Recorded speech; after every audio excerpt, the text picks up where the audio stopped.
Half Life Alyx. 10 out of 10 game because you can feed this little guy. Near the end of 2019, Valve announced Half Life Alyx. Now, when Valve announces a game, the entire internet collectively pees their pants a little.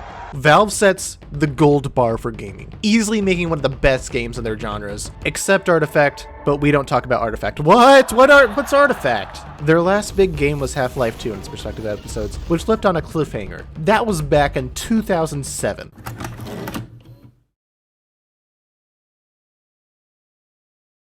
Now, after such a long time on hiatus, Valve, seemingly out of nowhere, announces one of VR's first AAA titles, and the next very highly anticipated installment in the Half-Life franchise. Needless to say, after 13 years, expectations seem to be way too high to satisfy. Yet, Valve knocked it out of the park on this one, exceeding almost everyone's expectations. A beautifully crafted game that fully utilizes VR's mechanics and Valve's own hardware, a lore-filled immersive story with beautiful graphics and intense fun gameplay.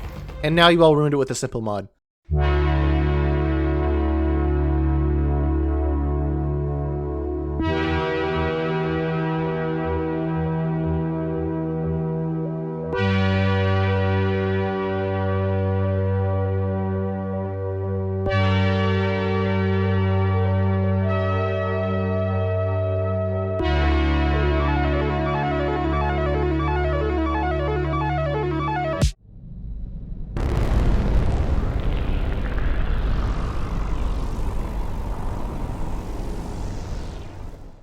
Half Life Alyx is an amazing game, but you probably already knew that. After 4 years of VR at the consumer level, it wasn't really taking off as it was supposed to. Even Valve launching the new Valve Index as the top VR headset on the market, and the price drops for the first gen headsets going down to $500 with a powerful enough PC, the entry cost was still relatively too high. On top of that, there just weren't really any games worth paying that premium for. It was full of, albeit fun, tech demos and small indie games with the developers who had a passion for VR, but didn't really have the budget or team to make something truly great. That is, until Half-Life Alyx was released.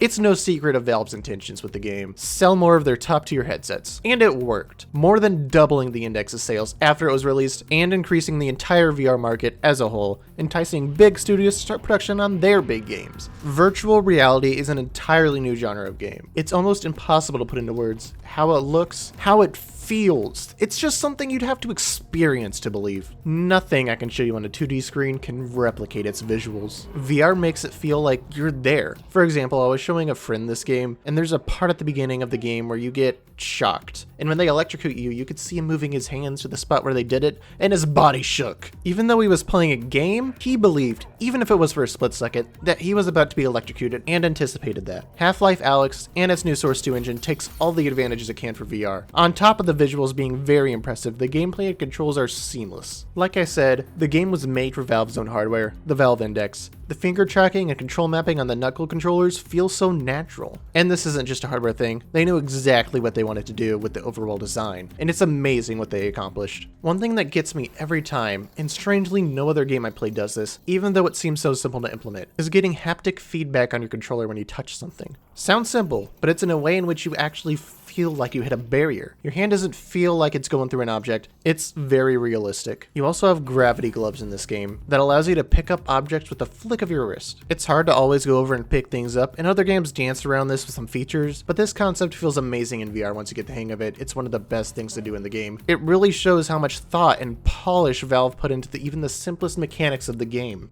Grab something that represents us.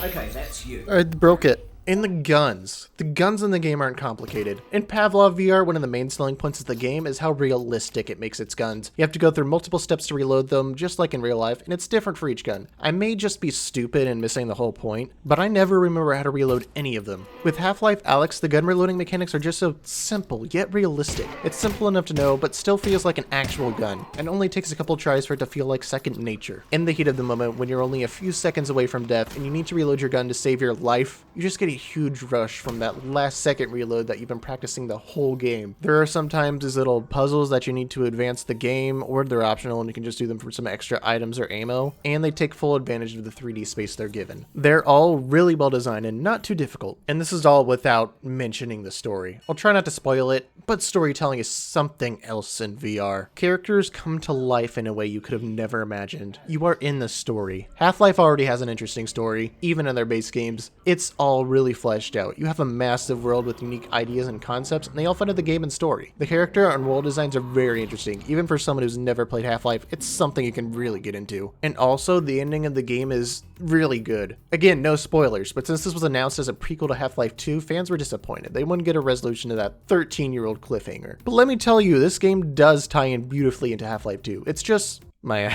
script just says French kiss here. I don't know if I'm supposed to do a French kiss or a... And I know we're taking a big steer, but can I just talk about the horror of this game? I don't usually like horror games. I don't think this game was intentionally made to be a full horror game. There are long stretches of time in which there are no scary moments, but I hate this. Oh, hi! Valve doesn't level itself down to jump scares. What it exceeds at is atmosphere.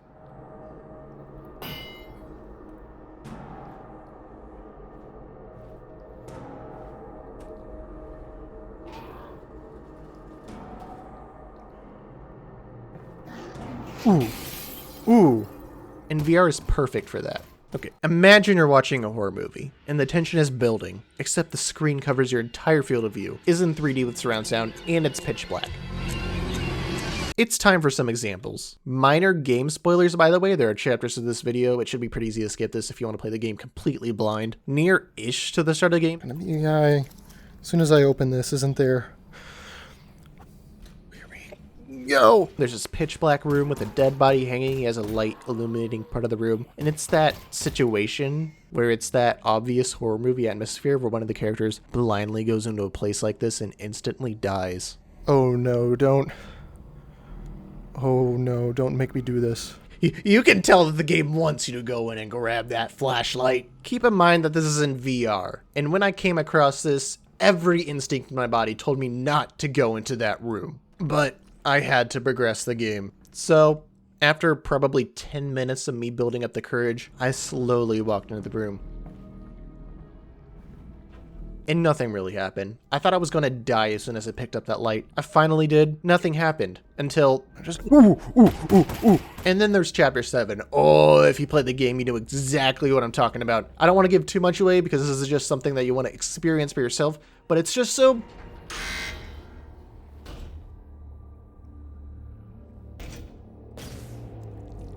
No. Terrifying yet fun, because the concept is very well done. It's just another thing you have to experience. Those are just a couple examples. Like I said, I don't want to go into really heavy spoilers. I know I might be mostly gushing about the game. I could go on all day, but that's not really the point of this video. Keep in mind every concept I've explained, every praise I've given the game. All that goes away when you remove the VR part. You see, I've seen some news lately about the development of a Half Life Alyx non-VR mod. Yeah, it's fun to meme around. Look what they need to mimic a fraction of our power. And it was released over a year ago, but it seems to really be gaining traction now. There are people who genuinely believe and want to play Half Life Alyx on a desktop, or what I've heard it also referred to as a pancake game. And I might hear you say, so what? Well, like I said, almost all the magic is gone. All of the mechanics I described, all of the amazement will be gone when switching off the VR. Large scenes, backgrounds, and chapters that would make someone in VR stand in awe. I've done that so many times.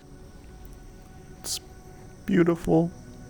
Will be lost on a pancake player. They'll just walk right by because it's not the same. Mechanics that make playing feel special, like the gravity gloves or reloading your own gun, although they're still possible to do, just isn't special to someone on desktop. The pacing, strategy, and overall game will be much worse, and I might even go as far to say that the game will not even be that fun. Virtual reality was a choice, and Valve has reinvented the genre. This game is just not made or will be fun for the PC. I understand people have heard amazing things about this game, but can't play due to the entry cost of VR. So they want to be able to experience it without the necessary hardware. I wouldn't have been surprised by the no VR mod. It is an accomplishment in itself getting it to work, seeing it can be done. But there are people out there that play the game for the first time with the mod, and it just ruins it. When Half-Life 2 was released, it was also ahead of its time, with technology that is normal today was revolutionary for the time. Valve didn't say, oh wait, actually you know that new physics engine that we wanted to put in the game? You can't really do that because the older computers wouldn't be able to run it. For their credit, Valve has put a lot of work into making this game compatible with pretty much every VR headset out there. They gave up a lot of mechanics because they would only work on the Index headset. And compatible with older computers, they made this pretty lightweight. Think of VR as a car. It doesn't matter how you get there. Some rides might be smoother than others, but the only thing that matters is that you do get there. I'll give you this.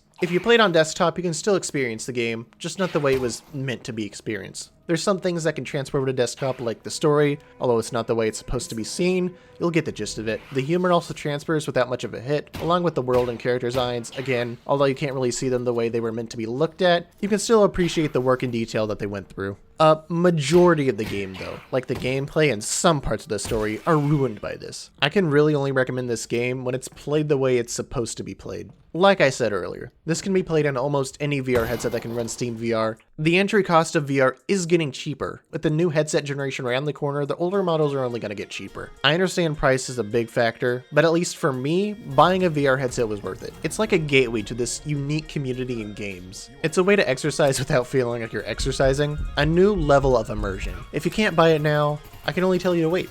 The game will still be there when you're ready. Take this and leave. Ooh. Ooh. Come on. Ooh. Yeah, there we go. First try.